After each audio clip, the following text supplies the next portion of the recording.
Olá pessoal, hoje nós vamos falar sobre a Pan American World Airways, ou simplesmente Pan Am.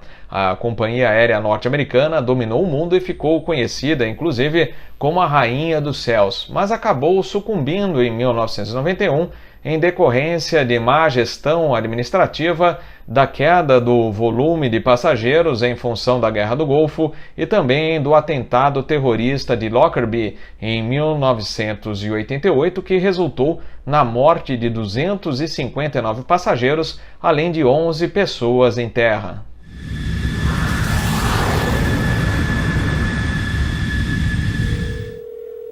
We are very sorry to advise you that Pan American Airways has suspended operations. All flights are canceled.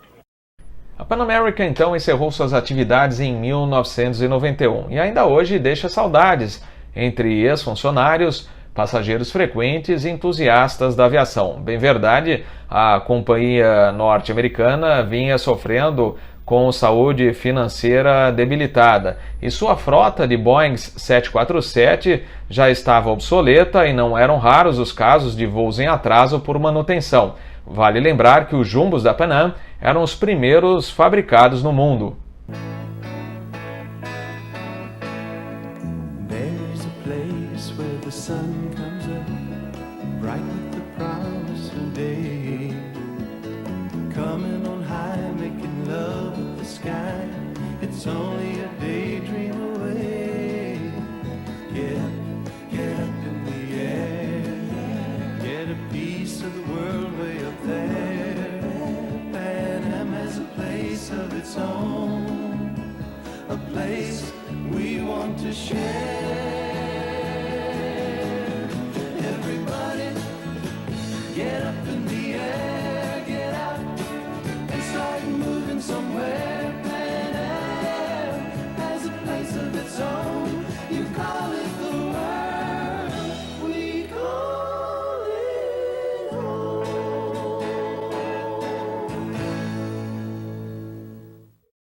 Fundada em 18 de março de 1927 por Juan Terry Tripp, efetuou seu primeiro voo em 28 de outubro do mesmo ano, quando um Fairchild FC-2 decolou de Miami para Havana, inaugurando assim seu primeiro serviço.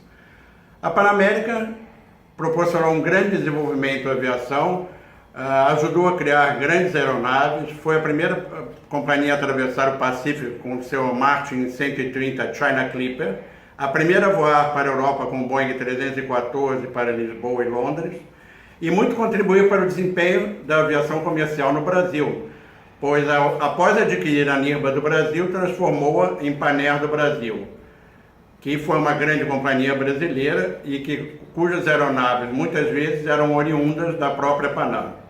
Para o Brasil, a Pan Am voou com diversas aeronaves. Poderíamos citar DC-3, DC-4, DC-6, DC-7B, Boeing 720, Boeing 707, Boeing 747SP, DC-8, TriStar e 747. Se hoje nós temos torres de controle, estações meteorológicas e auxílios à navegação para voos por instrumentos, devemos isso à Pan Am, que criou sistemas e serviços em prol da segurança de voo. Aliás, a companhia norte-americana sempre foi sinônimo de confiabilidade e também de glamour.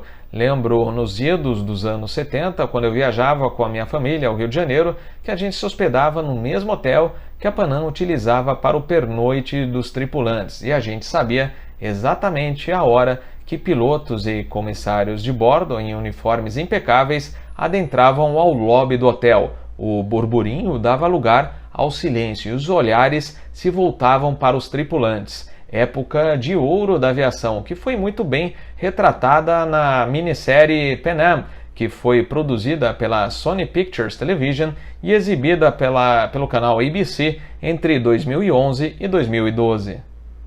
Pan Am é simplesmente um ícone da aviação mundial. A Pan Am introduziu rotas internacionais fantásticas com os hidroaviões, depois com os 377 Stratocruiser, fez os primeiros voos a jato com 707, encomendou 707, DC-8, fez com que a aviação mundial expandisse, fez com que a Boeing projetasse o Boeing 747. O que a Panam não fez, né? Os pilotos da Panam eram considerados embaixadores americanos, todo mundo naquela época sonhava em ser piloto Panam.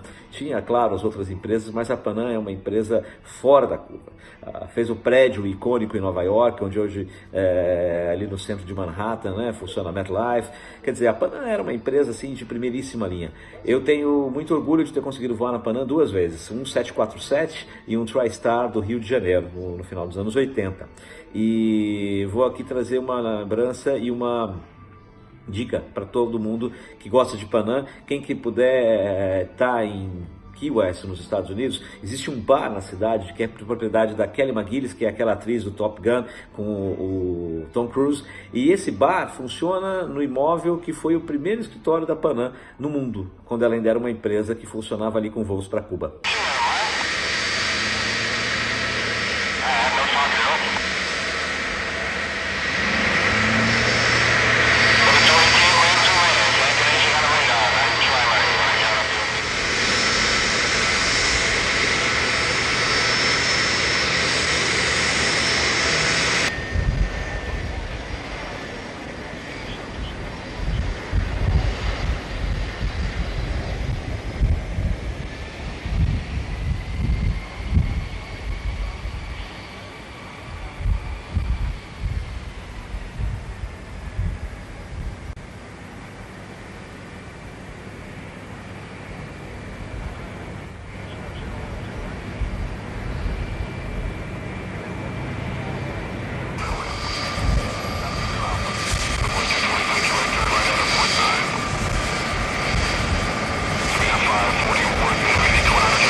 Essas cenas dos aviões da Panam em Nova York são simplesmente fantásticas. Eu achei por bem compartilhá-las com vocês aqui no canal Asa. Essas cenas foram capturadas a partir de um DVD chamado John F. Kennedy International Airport Classics, produzido pela Air Utopia, que é uma empresa norte-americana especializada em produzir DVDs voltados para entusiastas da aviação. Eu tive a oportunidade de voar em alguns aviões da Panam, incluindo o Boeing 707, o Boeing 747, o 747SP e também o Boeing 727. E assistir a vídeos como esse de Nova York sempre remete a um clima de nostalgia. Falar do Panam é muito fácil para mim, são boas lembranças. Eu lembro dos números dos voos, era o 440 e o 441 que chegava, eram 747, então a gente, como controlador, ficava muito contente de receber e todos tinham o maior prazer em falar com o Panam. Foi uma época muito bacana, para mim foi a época de ouro da aviação, ali a Panam era a rainha ali do aeroporto e pousava com o 747, era muito bacana mesmo, só tenho boas lembranças.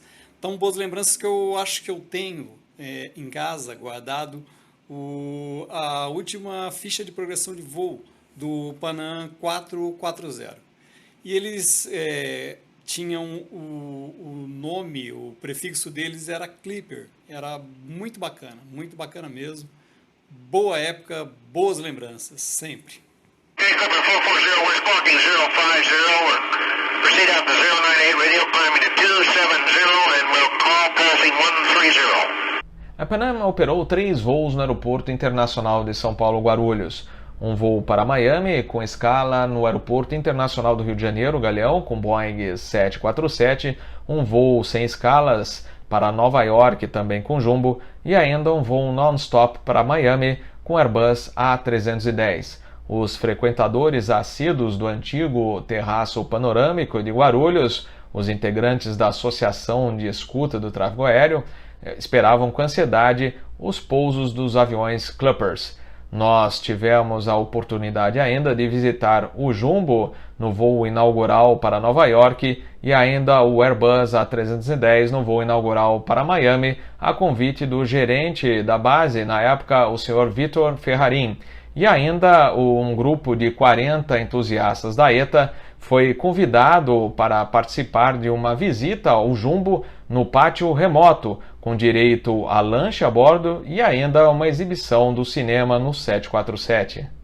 Eu lembro a primeira vez que eu vi um avião da Panam e foi também a primeira vez que eu vi um 747. Eu morava em Campinas, eu devia ter uns 12 anos de idade, e eu fui em Viracopos. Na época a Panam fazia os voos até o Rio de Janeiro e depois Rio de Janeiro a Viracopos, não existia o aeroporto de Guarulhos. Então eu lembro a primeira vez que eu vi um 747 e era muito interessante que no aeroporto de Viracopos os aviões paravam bem perto do Belvedere, né? Então dava para ver aquele avião impressionante de perto ali, né? E na época de pico, época de verão, chegava até 2 747s ali em Viracopos. Era muito impressionante, foi a minha primeira impressão, primeira vez que eu vi um 747. Muitos anos depois eu acabei viajando para os Estados Unidos, a primeira vez na vida, viajei de Panam. Na época pegava um avião da Transbrasil em Congonhas, ia até o Rio de Janeiro, e no Rio de Janeiro pegava o avião da Panam, e eu lembro que daí eu conectei em Miami para um voo para Houston, que era da National, que era uma companhia que fazia voo doméstico que a Panam tinha comprado. 10 anos depois eu acabei viajando mais 2 vezes com a Panam para Nova York, né? Na época a Panam também vinha com um avião até São Paulo e depois de São Paulo até o Rio, e no Rio dividia, parece que haviam 2 voos, um para Miami e um para Nova York. Então fui as 2 vezes do Rio de Janeiro para Nova York. Mas uma coisa interessante da Panam que muita gente não sabe é que a Panam realmente foi uma pioneira. A Panam começou com os flying boats, porque não tinha aeroporto, tinha pouca infraestrutura. A Panam desenvolveu muita da infraestrutura de aeronavegação, de aeroportos que a gente vê hoje. A Panam, na época, voou para lugares que não tinha essa infraestrutura. Eles que começaram, eles que montaram muitas coisas na área de aeronavegação, na área de aeroportos, a Panam.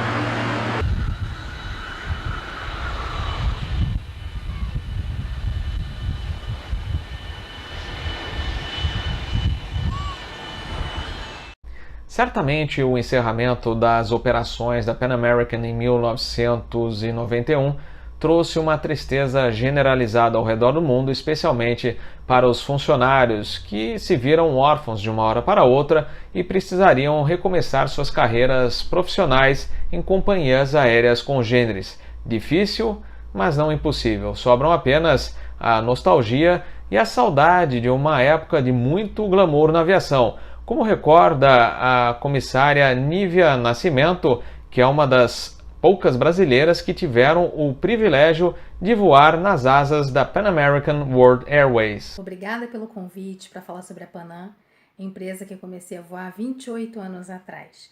Sou da turma 15 de 1990. Éramos um grupo de 10 brasileiras para fazer um curso de 5 semanas, sem folga, nota mínima 9 em todas as provas para poder passar, que todas essas provas eram eliminatórias. Junto conosco teve uma comissária inglesa chamada Penny Campbell. Ela falava um pouco de português. A função dela, tirar nossas dúvidas com os termos técnicos. Ela fez o curso todo conosco e se hospedou no mesmo hotel. A gente tirou a carteira do A300, do A310, do 727 e do Queen of the Skies 747.